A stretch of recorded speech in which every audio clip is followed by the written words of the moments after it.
은도 내 것이요 금도 내 것이라 만군의 여호와의 말이니라. 이 성전의 나중 영광이 이전 영광보다 크리라. 만군의 여호와의 말이니라. 내가 이곳에 평강을 주리라. 만군의 여호와의 말이니라. 사랑의 하나님 감사합니다. 우리에게 허락하신 것, 이 하루 또 이 생명, 우리가 가지고 있는 이 모든 것들이 다 하나님의 은혜임을 기억하는 그런 귀하고 복된 하루가 되기를 원합니다. 하나님, 우리의 마음 가운데 하나님의 귀한 성전을 세우게 하시고 그 성전으로 하여금 하나님께 영광 돌리는 귀하고 복된 하루 될 수 있도록 하나님 인도하여 주시옵소서. 감사하며 예수님의 이름으로 기도합니다. 오늘 함께 읽은 말씀은 신접한 여인이 사무엘을 불러낸 후에 사무엘이 말하는 것처럼, 혹은 이 신접한 여인이 입을 통해서 말하는 것처럼 이렇게 쓰여져 있습니다. 흔히 드라마나 영화에서 이렇게 무당이 아니면 접신하는 그런 사람들이 자기의 목소리나 표정이 아니라 다른 사람의 목소리나 표정으로 이렇게 이야기하는 그런 모습으로 연상되거나 이해하시면 이해가 쉬울 것 같습니다. 여러 주석에서도, 그리고 저희가 매일 이 묵상하는 이 날마다 솟는 샘물 이 묵상집에서도 신접한 여인을 불러올리는 이 사무엘의 영에 대한 해석은 신학적으로 매우 어려운 문제다라고 이야기하고 있습니다. 어제 담임 목사님 말씀하신 대로 성경 어디에서도 찾아볼 수 없는 죽은 영이 살아나서 불러와서 그 영을 통해서 하나님의 말씀을 듣는 것, 어디에도 찾아볼 수 없는 그러한 부분입니다. 그렇기 때문에 더더욱 어려운 그런 부분이 아닐까 생각됩니다. 그럼에도 불구하고 오늘 본문을 통해서 저는 함께할 믿음의 사람이 없을 때 사울의 그 과거의 모습과 현재의 모습이 어떻게 이루어지는지를 살펴보고자 합니다. 먼저 사울이 이전에 블레셋과 맞서 싸울 때의 모습을 잠깐 살펴보기를 원합니다. 사무엘상 14장을 보시면 사울이 블레셋과 전쟁할 때 하나님의 궤, 여호와의 궤가 그 이스라엘 백성과 함께 있었다라고 기록되어 있습니다. 그 말씀, 하나님의 궤라는 것은 하나님의 인재를 상징하는 그러한 의미를 가지고 있습니다. 그렇기 때문에 사울은 그 전쟁에서 승리하게 됩니다.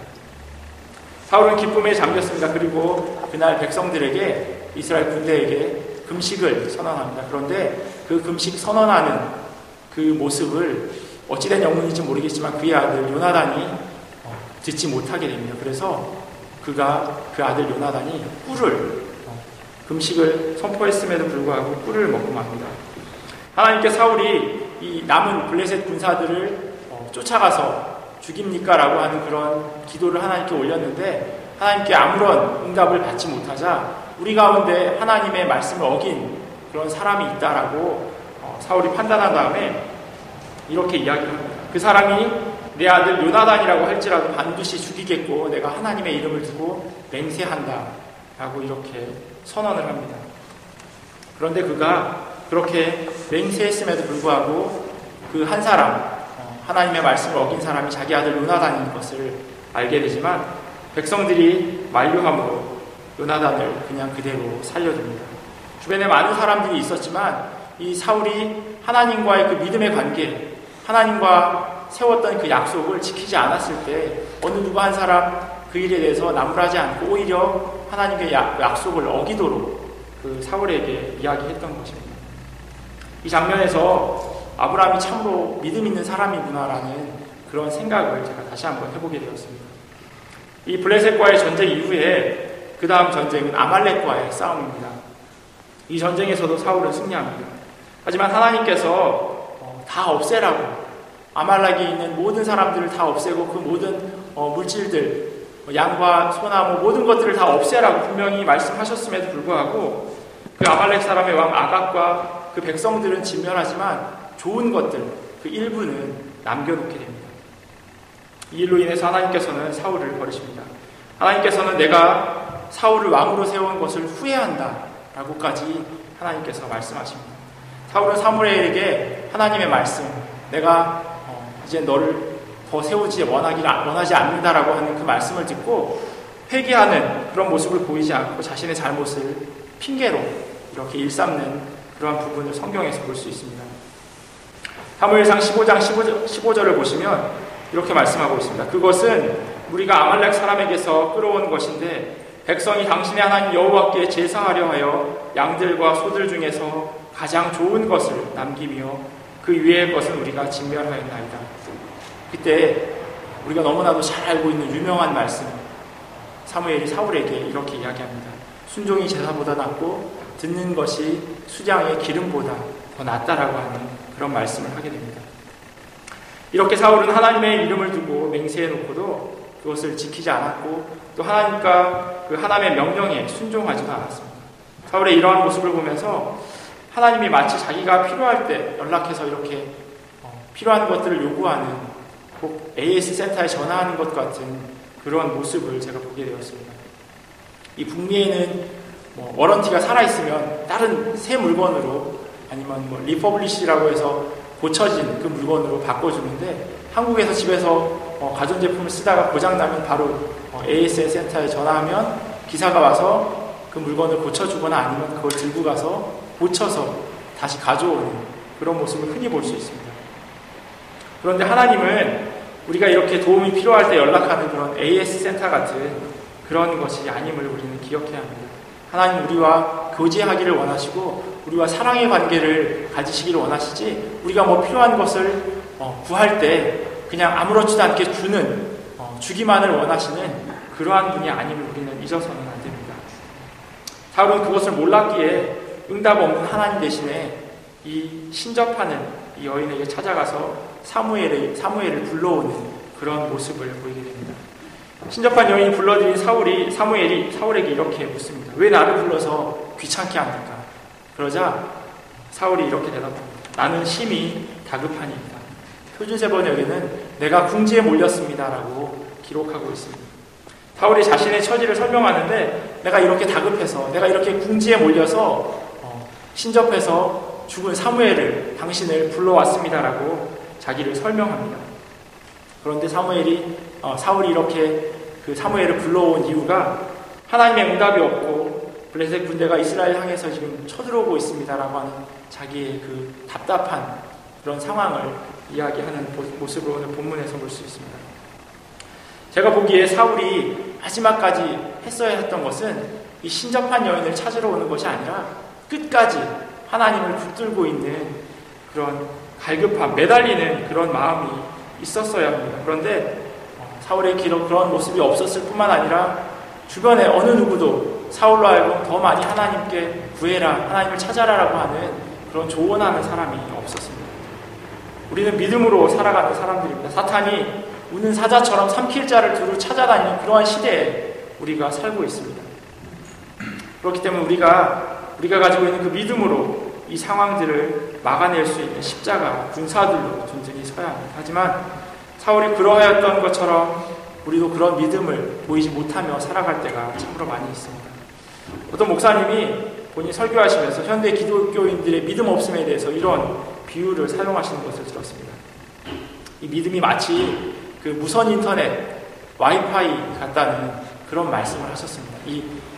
옛날에는 유선으로 이 컴퓨터와 이 통신사가 연결되어 있었는데, 이제는 집에 무선 라우터라고 하는 기계가 있으면 그 수신되는 범위 안에서는 무선 인터넷을 사용할 수가 있습니다. 그런데 그 무선 라우터에서 멀어지면 멀어질수록 안테나가 하나씩 줄어들다가 나중에는 인터넷을 사용할 수 없게 되는 그러한 상황이 놓입니다.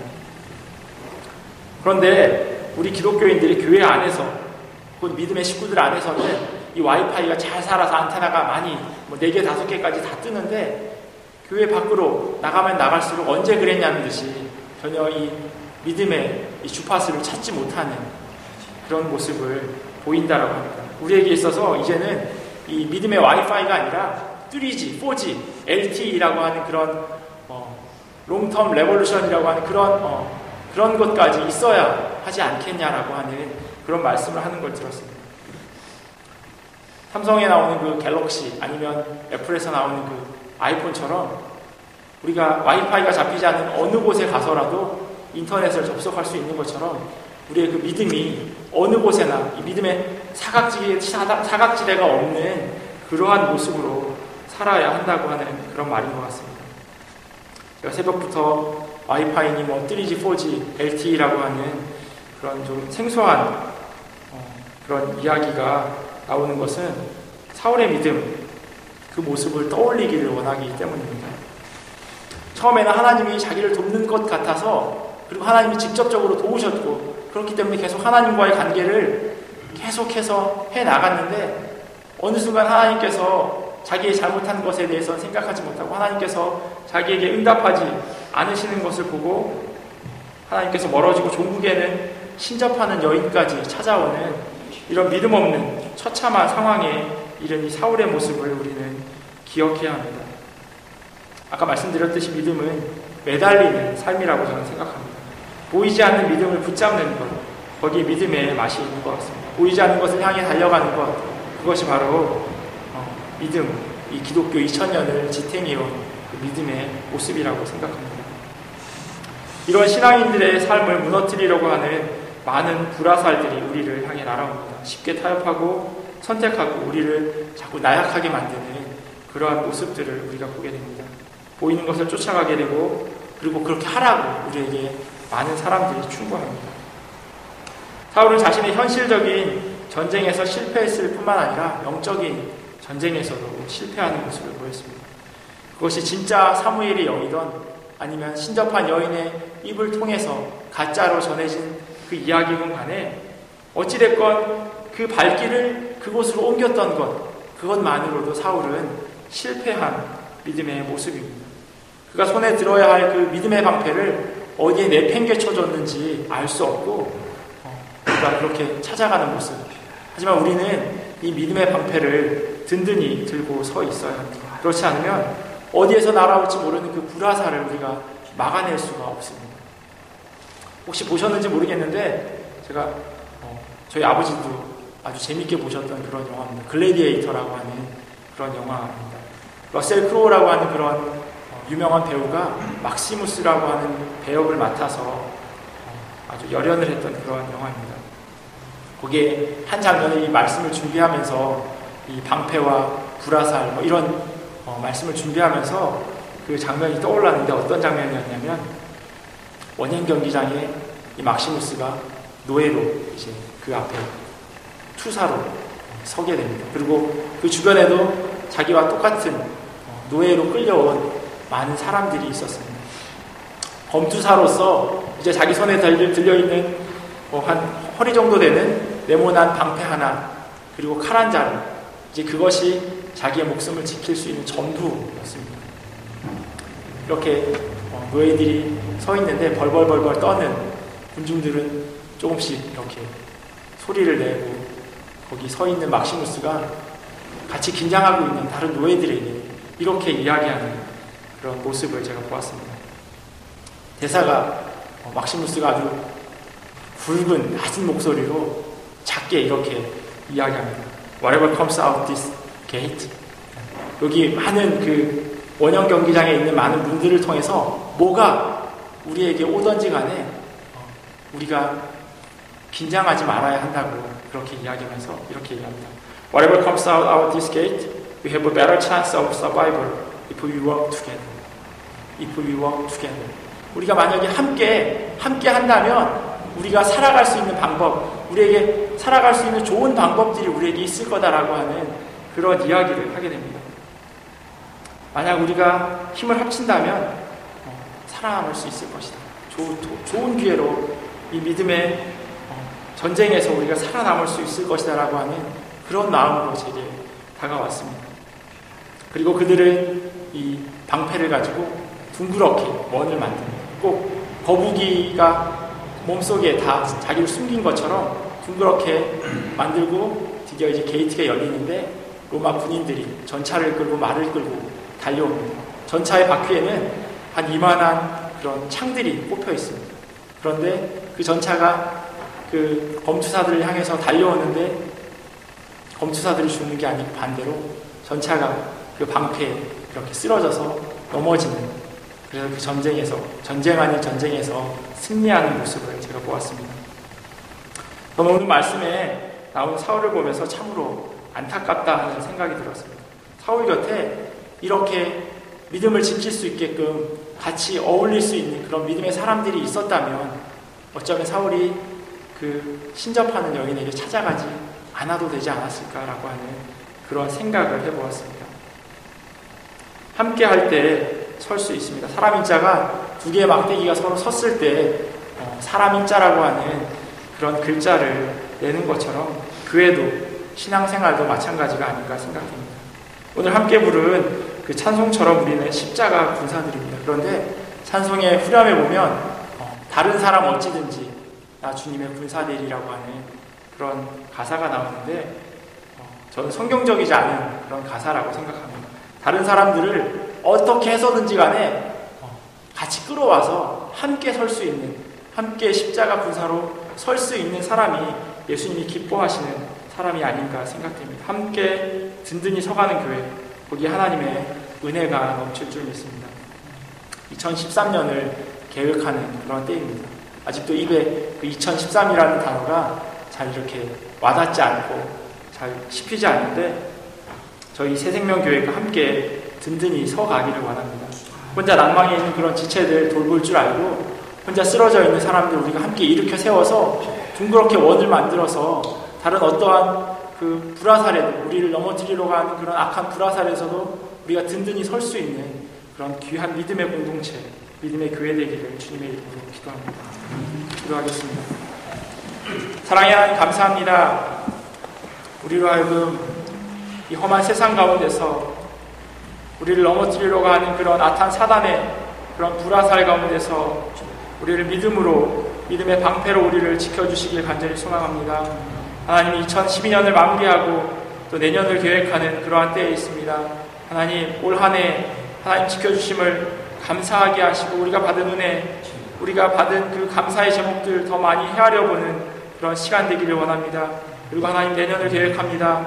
두 교회가 한 교회를 합하여서 하나님께서 원하시는 모습으로 나아갈 때 하나님 우리가 함께 세워가는, 그래서 하나님이 기뻐하시는, 우리 가운데 영광이 있고 은혜가 있는, 또한 우리가 함께 정말 하나님께서 이렇게 지켜주셨구나, 하나님께서 이렇게 복내를 주셨구나라고 하는 그러한 기도의 제목들이 내년 이맘때 있어질 수 있도록 하나님 인도하여 주시옵소서. 감사함으로 기도하며 예수 그리스도의 이름으로 기도합니다. 아멘.